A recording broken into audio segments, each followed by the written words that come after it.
Dal Vangelo secondo Luca.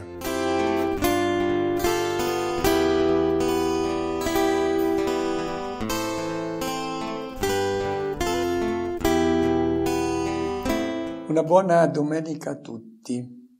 La liturgia oggi ci presenta il racconto della passione e morte di Gesù che ci è riferito nel Vangelo secondo Luca.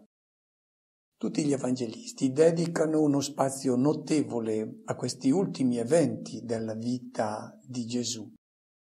Ma va tenuto presente che gli evangelisti non vogliono riferirci una cronaca dettagliata, fredda, spassionata di questi episodi, ma hanno un altro obiettivo. Vogliono farci comprendere che si è trattato di una passione d'amore di Gesù. Quell'amore che lui ha manifestato lungo tutta la sua vita, ma soprattutto nel momento culminante di tutta la sua storia, quando ha donato tutto se stesso. E gli evangelisti vogliono coinvolgere i loro lettori in questa storia d'amore. I fatti che riferiscono sono sostanzialmente gli stessi in tutti e quattro i Vangeli. Tuttavia, ogni evangelista ha una sua sensibilità nel narrare questa passione d'amore, per cui gli interessano soprattutto certi episodi sui quali si sofferma, oppure sottolinea certi dettagli che gli sono propri, perché hanno un'attenzione, ognuno ha la sua attenzione particolare a certi temi di catechesi. E come ho detto, la versione che oggi ci viene presentata di questa passione d'amore di Gesù è quella di Luca. E nel nostro commento oggi faremo la lettura di brani caratteristici dove sono presenti queste sottolineature che interessano all'Evangelista Luca. Noi cercheremo di metterle in risalto. Iniziamo col primo di questi brani, è il racconto dell'istituzione dell'Eucarestia. Ma in questo racconto dell'istituzione dell'Eucarestia c'è un dettaglio che è inserito proprio e solo dall'Evangelista Luca. Quando venne l'ora, prese posto a tavola e gli apostoli con lui, e durante la cena prese del pane, rese grazie, lo spezzò e lo diede loro dicendo: «Questo è il mio corpo che è dato per voi. Fate questo in memoria di me». Il racconto dell'istituzione dell'Eucarestia che abbiamo appena ascoltato lo conosciamo a memoria. E forse non abbiamo notato un dettaglio che si trova soltanto nel racconto di Luca. È la frase di Gesù: «Fate questo in memoria di me». Cosa intendeva dire Gesù con questa frase? Certamente voleva che il gesto dello spezzar del pane fosse ripetuto liturgicamente lungo i secoli, è l'istituzione dell'Eucarestia. Ma non era soltanto questo. Fate questo. Cosa intendeva dire? Quando Gesù ha spezzato quel pane, ha voluto dire ai suoi discepoli: volete sapere cos'è stata tutta la mia vita, tutta la mia storia? Ve la sintetizzo in un gesto. Mi sono fatto pane. Sono diventato alimento di vita. Dove vedevo un bisogno, io mi sono reso disponibile per amore. Fate questo in memoria di me. Significa: voi adesso ripetete con la vostra vita ciò che io ho fatto. Diventate pane di vita per i fratelli.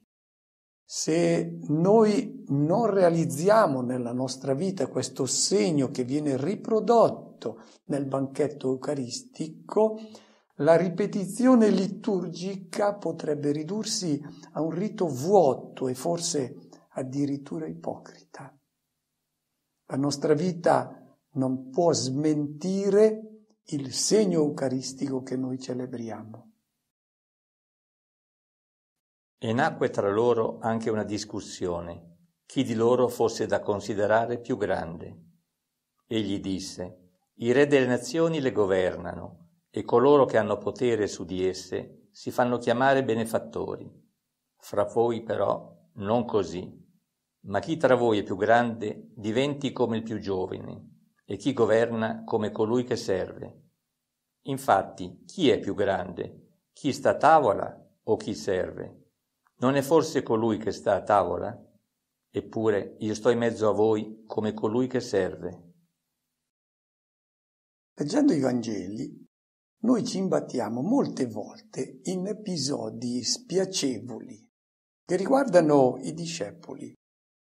Degli episodi in cui pare proprio che Gesù alzi il tono della voce. Sono i momenti in cui i discepoli cominciano a discutere su chi è più grande, a chi spetta la precedenza, chi comanda, chi è superiore agli altri. Questo desiderio di essere grandi, di fare un qualcosa che ci metta in vista, che ci faccia sentire realizzati, questo bisogno ce l'ha messo Dio. Si tratta di sapere come rispondere a questo bisogno che tutti noi sentiamo. E sostanzialmente le risposte sono due. La prima è quella che viene suggerita dagli uomini. Vuoi sentirti realizzato? Cerca di metterti in mostra, di farti valere, di salire il più in alto possibile, anche se per fare questo è necessario schiacciare qualcuno. Ma tu devi conquistare i primi posti e sarai realizzato. Prima risposta. La seconda è quella di Gesù. Vuoi essere grande? Vuoi avere una vita che alla fine puoi dire è stata una vita riuscita? Non salire in alto, scendi in basso. Non opprimere nessuno, ma mettiti a servizio, fatti schiavo di tutti. Fai in modo che tu possa dare una risposta d'amore a chiunque avesse bisogno del tuo aiuto e tu sarai grande. Mettiti all'ultimo posto. Questo è difficile da far comprendere alle persone, e tanto che forse anche noi pensiamo che certi titoli onorifici, certi baciamani, certe genuflessioni siano un segno insignificante a cui non bisogna dare peso. No, Gesù ci tiene molto che anche le apparenze di grandezza nella sua comunità siano evitate. Luca che cosa fa? Abbiamo sentito il racconto di una discussione avvenuta proprio durante l'ultima cena, proprio immediatamente dopo l'istituzione dell'Eucaristia, quando avrebbero dovuto capire i discepoli che la loro scelta di seguire il Maestro significava farsi pane per i fratelli. Niente. Esplodono in una discussione su chi deve essere il primo fra di loro. Il termine greco che viene impiegato è filoneikia. Philein vuol dire amare, il voler prevalere, essere superiore agli altri. Questa scelta la fa soltanto l'Evangelista, collocare questa discussione subito dopo l'Eucaristia. C'era stata questa discussione molte volte durante la vita pubblica di Gesù, ma l'unico Evangelista che la colloca proprio subito dopo l'istituzione dell'Eucaristia è Luca. Cosa ci intendeva dire? Intendeva farci comprendere che questo tema, questo argomento, questa scelta di essere all'ultimo posto servi dei fratelli è l'aspetto più importante della proposta di vita fattaci da Gesù. Le parole di Gesù, chi vuole essere il primo si faccia servo di tutti, collocate in questo contesto, acquistano un valore massimo perché diventano il testamento lasciatoci dal Maestro. È questa la sua ultima richiesta, sono parole sacre, parole inviolabili. Uscì e andò come al solito al Monte degli Ulivi. Anche i discepoli lo seguirono. Giunto sul luogo, disse loro: pregate per non entrare in tentazione. Poi si allontanò da loro circa un tiro di sasso, cadde in ginocchio e pregava dicendo: Padre, se vuoi, allontana da me questo calice. Tuttavia, non sia fatta la mia, ma la tua volontà. Gli apparve allora un angelo dal cielo per confortarlo.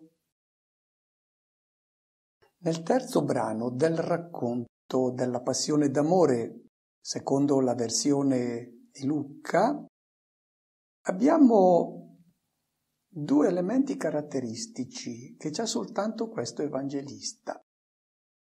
Il primo è l'insistenza sulla preghiera. Abbiamo sentito nella lettura come Gesù dica ai discepoli: pregate per non entrare in tentazione. E lui stesso cade in ginocchio e prega, e ci viene anche detto qual è la preghiera che lui fa: Padre, se vuoi, allontana da me questo calice. Nessun altro evangelista insiste tanto quanto Luca sulla preghiera di Gesù nel Getsemani. Per quale ragione? Perché si tratta di vincere la tentazione alla proposta che ci fa il maligno. Abbiamo sentito un momento fa la difficoltà che hanno i discepoli a scegliere l'ultimo posto, perché la pulsione che noi abbiamo è quella di salire in alto, di farci servire. Questo è il maligno che ce lo suggerisce. Se non si prega, la vince il maligno. Per questo Gesù dice ai discepoli: se non volete entrare in tentazione, pregate. E pregare non significa ripetere formule, significa mantenere costantemente il proprio cuore legato alla proposta di Gesù. Se ci si stacca anche solo un momento da questa preghiera, da questa unione con la persona e con la proposta di Cristo, il maligno la spunta. Secondo dettaglio, un angelo. Un angelo che durante la preghiera rafforza Gesù. Appare a Gesù un angelo che lo rafforza, perché anche Gesù sta lottando contro il maligno. Lui ha vinto la tentazione proprio nella preghiera, nell'unione con il Padre, e ci mostra anche a noi come vincere il maligno. Chi è questo angelo che gli è apparso per rafforzarlo? Quando nella Bibbia si parla di angeli, non dobbiamo immediatamente pensare a quegli esseri spirituali che assumono sembianze umane o con le ali. No, nella Bibbia l'angelo indica sempre qualunque mediatore della salvezza, della luce di Dio. Angelo può essere anche l'illuminazione interiore, la rivelazione che nella preghiera avviene da parte di Dio a colui che prega. È l'effetto della preghiera l'angelo. La preghiera, come dialogo con il Padre, ha fatto comprendere a Gesù il senso della sua morte, del dono della vita. Il maligno suggeriva a Gesù che era un fallimento. Nella preghiera Gesù ha compreso: il dono della vita darà inizio a un mondo nuovo. Questo è stato l'angelo che è apparso a Gesù e che gli ha dato la forza di superare quella che è la debolezza dell'uomo. Se noi vogliamo superare le nostre fragilità umane, dobbiamo pregare intensamente come il Maestro. Soltanto allora noi vinceremo le proposte del maligno. Entrato nella lotta, pregava più intensamente e il suo sudore diventò come gocce di sangue che cadono a terra. Poi, rialzatosi dalla preghiera, andò dai discepoli, li trovò che dormivano per la tristezza e disse loro: perché dormite? Alzatevi e pregate per non entrare in tentazione. Nel quarto brano della Passione e Morte di Gesù, secondo la versione di Luca, compaiono ben 3 elementi che sono caratteristici del racconto di Luca. Il primo è il richiamo all'agonia di Gesù. Quando noi parliamo di agonia intendiamo gli ultimi momenti che precedono la morte di una persona. Ma il significato che ha in questo contesto e anche il significato etimologico di questo termine è di lotta, è la competizione fra gli atleti ed è in questo senso che viene usato dall'Evangelista. Proprio dopo che l'angelo ha rafforzato Gesù, inizia il combattimento, l'agone. Fin dagli inizi della vita pubblica, lo abbiamo sentito nella prima domenica di Quaresima, il racconto del combattimento di Gesù con il maligno, con la tentazione di scegliere nella sua vita un cammino diverso da quello che il Padre gli proponeva, e sono le stesse tentazioni che dobbiamo affrontare anche tutti noi. Ma c'è un momento nella vita in cui queste tentazioni si presentano come un'agonia, come un combattimento drammatico, perché si tratta di fare delle scelte molto dolorose, che costano davvero tanto, che fanno versare sangue. Direi, l'esperienza che Gesù ha fatto, credo che tutti noi la possiamo verificare nella nostra vita. Pensiamo ad esempio al combattimento interiore, quando siamo chiamati a perdonare chi ci ha fatto un torto, non piccolo, molto grave, forse una violenza della quale porteremo i segni per tutta la vita. C'è un combattimento interiore che ci porterebbe a odiare, a far del male a quella persona. È la proposta del maligno. È una vera agonia che noi dobbiamo affrontare. Una lotta che non può essere vinta se non con la preghiera intensa, come ha fatto Gesù. Gesù è entrato nel combattimento proprio dopo aver compreso qual era il valore, il significato, il risultato del dono della vita che era chiamato a fare. Questo è il primo elemento che è caratteristico del racconto di Luca, il brano che abbiamo appena ascoltato. Il secondo elemento è il sudore di sangue, soltanto Luca lo richiama.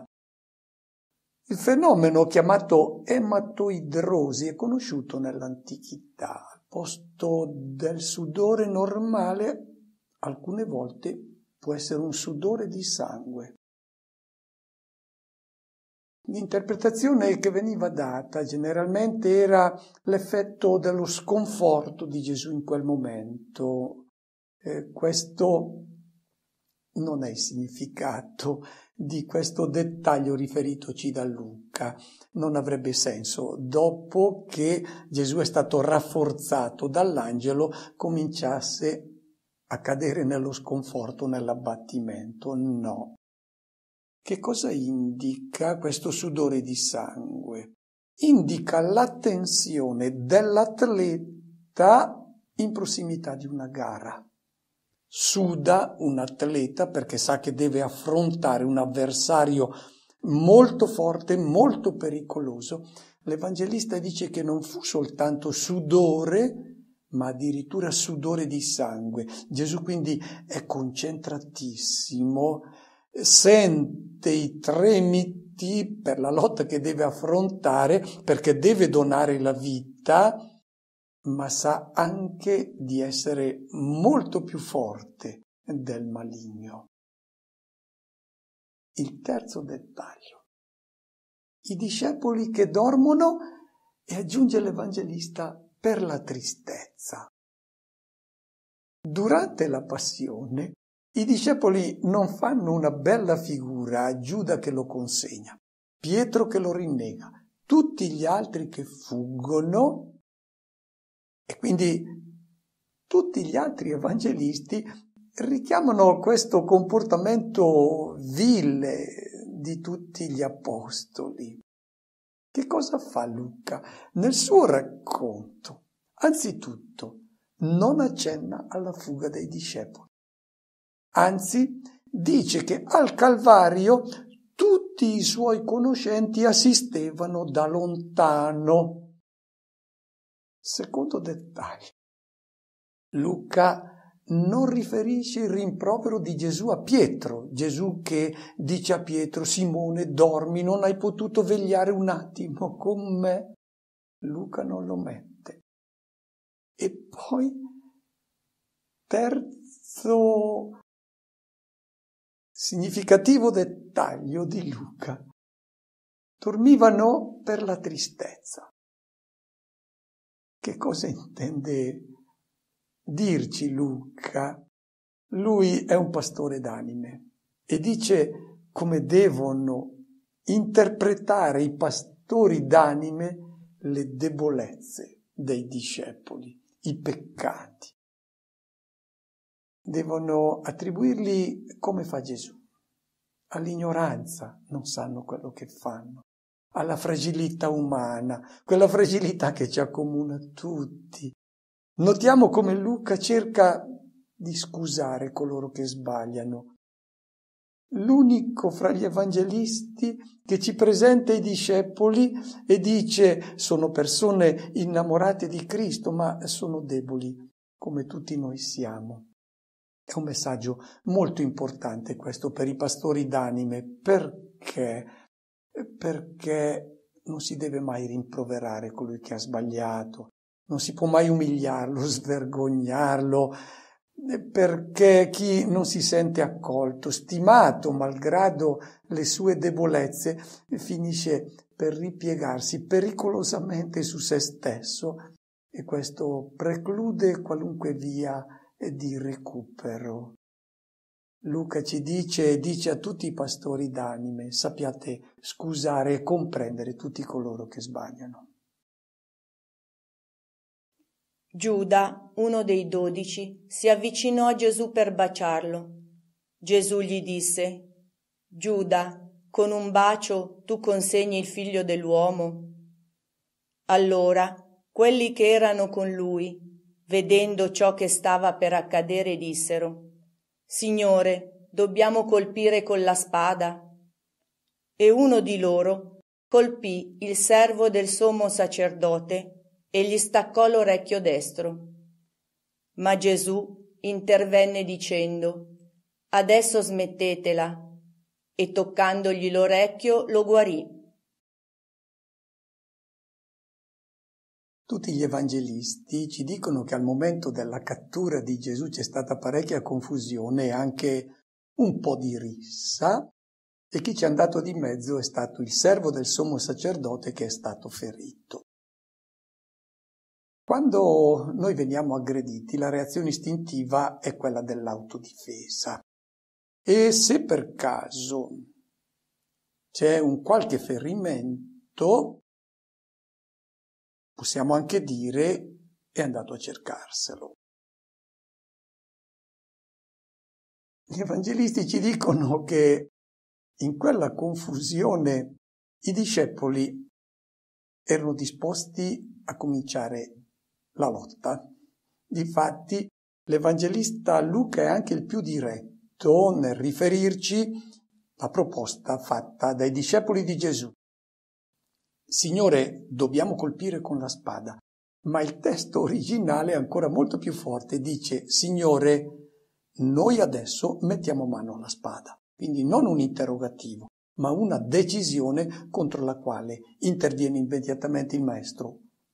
Piantatela. Queste cose non si fanno, proprio il rifiuto della violenza. E questo rifiuto del ricorso alla violenza anche contro l'aggressore è presentato da tutti e quattro gli evangelisti. Gesù ripudia il ricorso alla violenza che a un male ne aggiunge un altro. Ma c'è in questo racconto di Luca un dettaglio che agli altri evangelisti è sfuggito. Gesù si è preso cura del ferito. Il discepolo di Gesù non solo non può aggredire chi gli fa del male, ma è anche pronto, deve essere disposto a rimediare ai guai che altri hanno provocato. Si prende cura anche di chi magari vuol continuare a fargli del male. Potremmo distinguere le persone che non la pensano come il discepolo. Potrebbero essere chiamati nemici, ma il nemico è colui che deve essere annientato, schiacciato, eliminato. Il cristiano non può avere nemici, può avere avversari, persone che commettono ingiustizie, violenze o fanno scelte di morte, predicano un progetto di uomo e di società che contraddicono quella che il discepolo vuole costruire. Potremmo chiamarli avversari che non possono essere aggrediti o odiati, persone che devono essere amate. Le armi vengono usate da chi ha nemici da sconfiggere, non da chi ha come unica missione quella di cambiare gli avversari in fratelli. Il discepolo di Cristo non ha nemici, può avere avversari, ma lo sa che sono fratelli da amare anche quando lo aggrediscono e gli vogliono togliere la vita. Dopo averlo catturato, lo condussero via e lo fecero entrare nella casa del sommo sacerdote. Pietro lo seguiva da lontano. Avevano acceso un fuoco in mezzo al cortile e si erano seduti attorno. Anche Pietro sedette in mezzo a loro. Una giovane serva lo vide seduto vicino al fuoco e guardandolo attentamente disse: «Anche questi era con lui». Ma egli negò dicendo: «O donna, non lo conosco». Poco dopo un altro lo vide e disse: «Anche tu sei uno di loro». Ma Pietro rispose: «O uomo, non lo conosco». Passata circa un'ora, un altro insisteva: «In verità, anche questi era con lui, infatti è Galileo». Ma Pietro disse: «O uomo, non so quello che dici». E in quell'istante, mentre ancora parlava, un gallo cantò. Allora il Signore volse lo sguardo a Pietro, e Pietro si ricordò della parola che il Signore gli aveva detto: «Prima che il gallo canti, oggi mi rinnegherai 3 volte».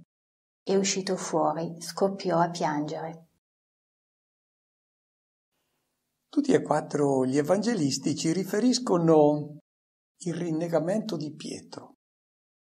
I più duri sono Matteo e Marco, che usano un'espressione molto forte. Dicono che Pietro, dopo aver detto «io non conosco quell'uomo», per farsi capire meglio, per diventare più credibile, cominciò a maledire, a invocare maledizioni chiaramente contro quell'uomo.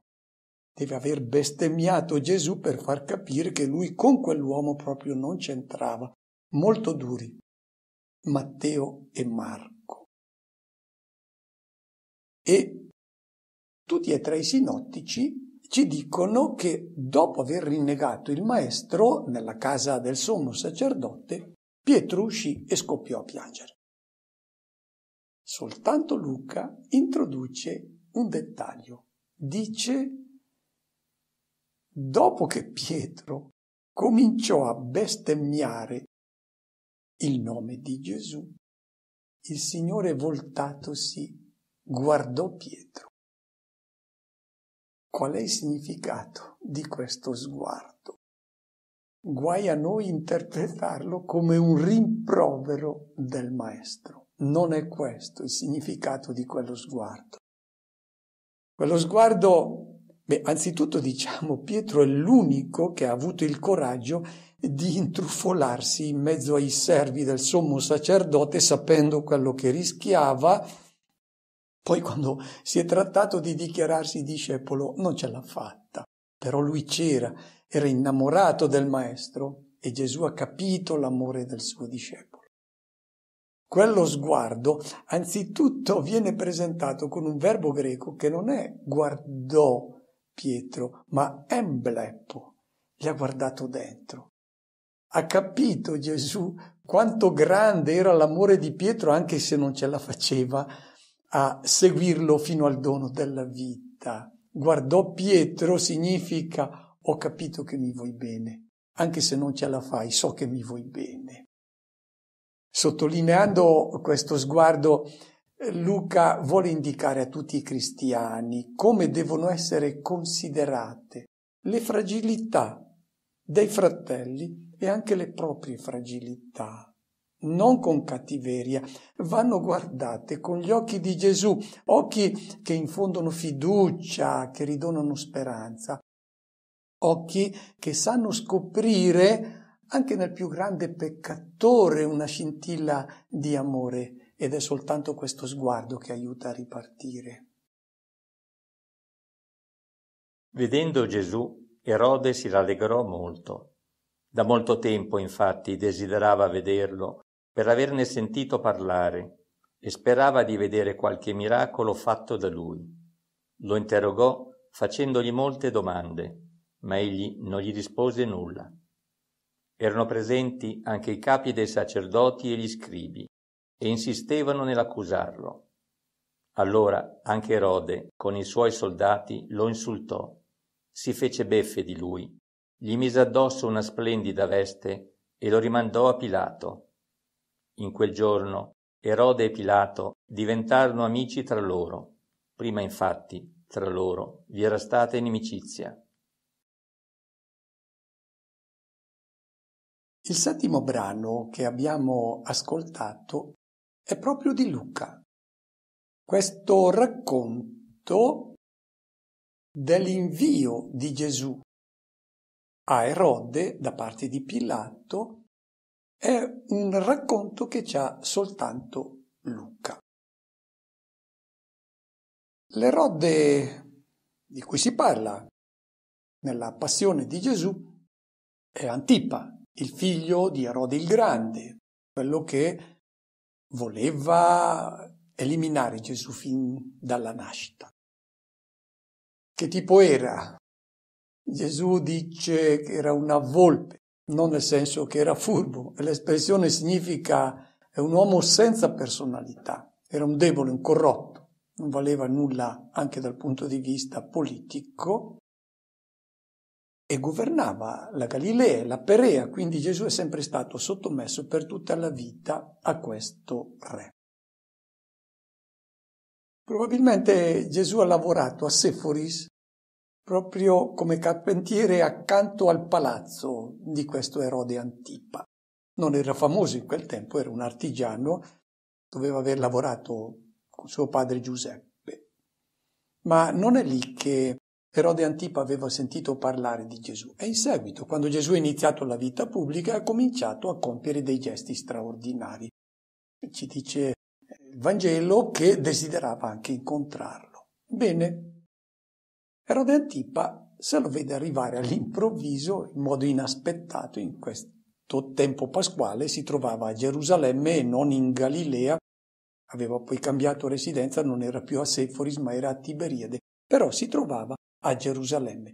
Pilato, per togliersi d'impiccio, si era reso conto che non c'erano motivi di condanna, avendo sentito parlare che si trattava di un Galileo, gli è venuta l'idea, c'è qui Erode Antipa, appartiene a lui, lo mando a Erode. Che cosa accade quando Gesù arriva da Erode? Ci sono 3 dettagli che vengono richiamati dall'Evangelista quando Gesù arriva da Erode. Dice che Anzitutto prova una grande gioia quando lo vede. Per quale motivo?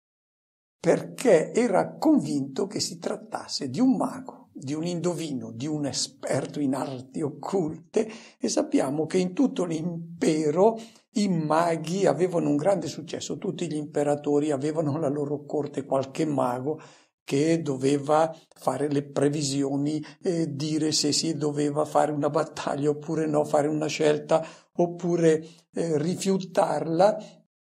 E Erode, quando si vede arrivare Gesù, è felicissimo. Finalmente adesso ho a disposizione questo personaggio che compie qualcosa di straordinario.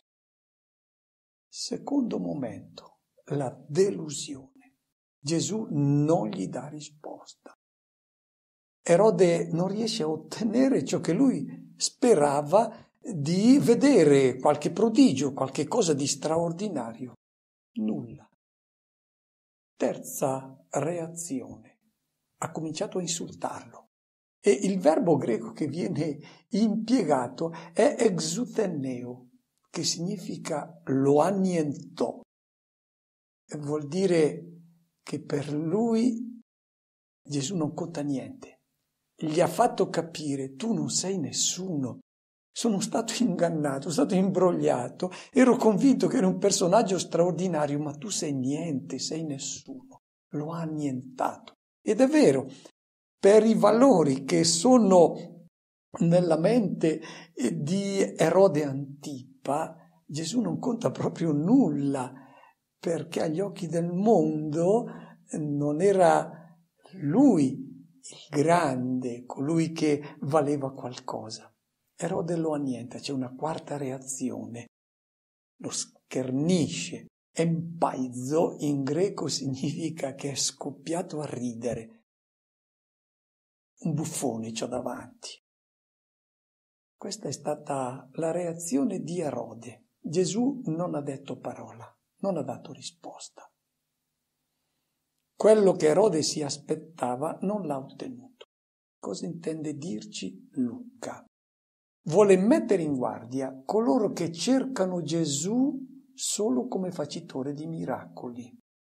E il messaggio è molto attuale anche per i cristiani di oggi, che forse ancora in gran parte ricorrono a Gesù per avere degli sconti sulle sofferenze della vita, quello che non avrebbero ottenuto se non fossero suoi discepoli, loro hanno grazie e miracoli particolari. Se cercano questo da Gesù non lo otterranno. Il cristianesimo è il luogo dell'ascolto della parola, dell'accoglienza della luce che Gesù è venuto a portare per sapere come orientare la nostra vita. Il cristianesimo è la religione dell'amore, del dono della vita per il fratello. Non è il mercato dei miracoli, no. Gesù chiama queste persone in un modo molto duro, gente perversa, senza fede. Cerchiamo di non cadere nell'errore che aveva fatto Erode Antipa, vedere nel modo scorretto Gesù come un facitore di prodigi, non come colui che ci dona la luce per orientare la nostra vita secondo i disegni di Dio. Lo seguiva una grande moltitudine di popolo e di donne che si battevano il petto e facevano lamenti su di lui. Ma Gesù, voltandosi verso di loro, disse: «Figlie di Gerusalemme, non piangete su di me, ma piangete su voi stesse e sui vostri figli. Ecco, verranno giorni nei quali si dirà: beate le sterili, i grembi che non hanno generato e i seni che non hanno allattato. Allora cominceranno a dire ai monti: cadete su di noi, e alle colline: copriteci, perché se si tratta così il legno verde, che avverrà del legno secco?» Luca è l'evangelista che più di ogni altro nel suo Vangelo parla delle donne, che durante la vita pubblica di Gesù accompagnano come discepoli il Maestro e si mettono a disposizione per servirlo. Anche con le loro sostanze danno il loro aiuto a Gesù. Luca è anche l'unico evangelista che ci dice che lungo la via del Calvario c'erano delle donne che lo accompagnavano, piangevano e si battevano il petto. Qual è il messaggio che l'Evangelista ci vuole dare? Chi sono le donne? Sono coloro che pagano le conseguenze dei peccati di altri. Gesù dice: non piangete su di me, ma a ciò che accadrà a voi. Allora invidierete quelle donne che non hanno allattato, perché sarà grande la sventura che cadrà su questo popolo. Ma la sventura non l'hanno provocata le donne, l'hanno provocata le scelte degli uomini. Sono gli uomini che tante volte combinano disastri, che scatenano guerre, provocano violenze, e chi ne paga le conseguenze sono i più deboli, specialmente le donne. È un messaggio e un invito che l'Evangelista fa a tutti noi oggi: ascoltare di più il cuore e la sensibilità delle donne, che percepiscono più e prima degli uomini dove conducono certe scelte insensate. Se nel mondo si ascoltasse di più il cuore delle donne, se sintonizzassimo su questa sensibilità delle donne, credo che il numero delle guerre e dei crimini subirebbe un crollo. Quando giunsero sul luogo chiamato Cranio, vi crocifissero lui e i malfattori, uno a destra e l'altro a sinistra. E Gesù diceva: Padre, perdona loro, perché non sanno quello che fanno. Il brano che abbiamo appena ascoltato è proprio di Luca. È vero, tutti gli evangelisti ci dicono che Gesù è morto fra due criminali. Matteo e Marco riferiscono che ambedue insultavano Gesù. Luca invece narra questo episodio in un modo diverso. Dice: uno dei due criminali insultava Gesù, ma l'altro rimproverava il suo compagno e poi si rivolge a Gesù e gli dice: Gesù, ricordati di me quando entrerai nel tuo regno. E Gesù gli risponde: oggi sarai con me in paradiso. È l'unica volta nei Vangeli che compare questo termine paradiso, luogo di delizie. Oggi sarai con me. All'inizio del suo Vangelo Luca ci ha presentato Gesù circondato da chi? Sì, c'era Maria e Giuseppe, ma i primi che arrivano sono i pastori, gli ultimi della società, il rifiuto, la feccia della società, gli impuri. Sono loro che sono accanto a Gesù non appena giunge in questo mondo. Poi, lungo tutta la sua vita, Gesù è stato in mezzo ai pubblicani, ai peccatori, alle prostitute, a coloro che erano rifiutati dai puri, dai giusti. Al termine della sua vita, con chi poteva trovarsi Gesù se non con due criminali che sono al suo fianco? Due poveri infelici che hanno sbagliato tutto nella vita. Gesù è venuto proprio per loro. Ecco, Gesù è arrivato in questo mondo, è stato accolto dagli ultimi. E quando Gesù torna alla casa del Padre, con chi si presenta? Non con un ladro di poco conto, con un criminale, che con il suo amore è riuscito a salvare. Ed è questo uomo salvato che lui presenta come primizia al Padre. Uno dei malfattori appesi alla croce lo insultava. Non sei tu il Cristo? salva te stesso e noi. L'altro invece lo rimproverava dicendo: non hai alcun timore di Dio, tu che sei condannato alla stessa pena. Noi giustamente, perché riceviamo quello che abbiamo meritato per le nostre azioni. Egli invece non ha fatto nulla di male. E disse: Gesù, ricordati di me quando entrerai nel tuo regno. Gli rispose: in verità io ti dico, oggi con me sarai nel paradiso. Nel brano che abbiamo appena ascoltato c'è una frase pronunciata da Gesù sulla croce che ci viene riferita soltanto dall'Evangelista Luca. Padre, perdona loro perché non sanno quello che fanno. A chi si riferiva Gesù? Non ai soldati che si stavano dividendo le sue vesti, ma ai veri responsabili della sua morte, i capi religiosi che non avevano mai accettato la sua proposta di Dio e la proposta di uomo nuovo che aveva fatto. Hanno voluto eliminarlo. Gesù dice: non sanno quello che fanno. È la soluzione che Gesù ha dato ai sommi sacerdoti, Anna, Caifa, scribi, farisei che l'hanno osteggiato per tutta la vita. Non sanno quello che fanno. Chi commette un peccato non lo fa per cattiveria, è perché non sa quello che fa. Se sapesse il male che sta facendo e che non ottiene l'obiettivo che si ripropone di raggiungere, cioè la gioia, la realizzazione della propria vita, non lo farebbe. Non sa quello che fa.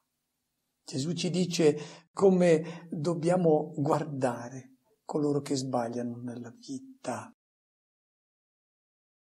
Quando noi sfogliamo l'Antico Testamento, il libro dei Maccabei, per esempio, dove ci viene raccontata la morte di quei 7 fratelli che sono stati martirizzati a causa della loro fede, noi sentiamo questi fratelli che disprezzano coloro che li stavano uccidendo e il sesto di questi fratelli minaccia addirittura i castighi del cielo.